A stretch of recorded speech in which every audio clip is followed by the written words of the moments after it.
बिल्कुल। हाँ बिल्कुल, बॉडी नॉर्मल रखेंगे, ठीक है, नॉर्मल रखेंगे बॉडी। हाँ ओके ओके।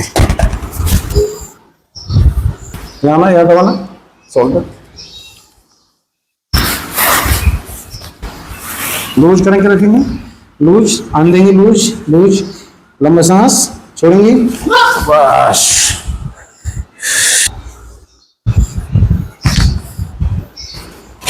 दोनों पे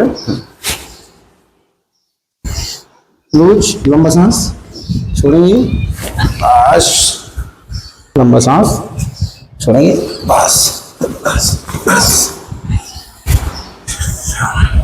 करवाना चाहिए।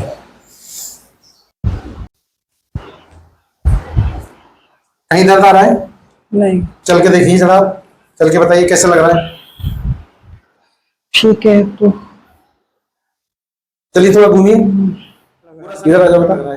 ठीक है, चल के देखिए। सीटिंग जैसे करेंगे ना, आपकी जितनी भी बॉडी में जकड़न था, जो भी पेट गैस का, अभी आपकी गैस का भी ट्रीटमेंट किया और ट्रीटमेंट करेंगे, तो अभी तो आज की पहली सीटिंग है आपकी, और जैसे सीटिंग आप लेंगे ना समय पे, तो बिल्कुल ठीक हो जाएंगे आप। कोई दवाई तो नहीं दिया ना हमने आपको? बस दवाई बेहतर है, ये बेहतर है? ये बेहतर है दवाई। बहुत बढ़िया।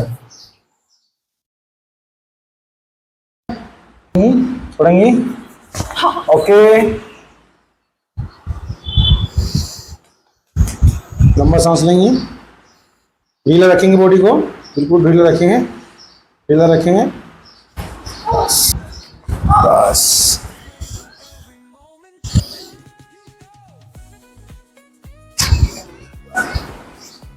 बस बस।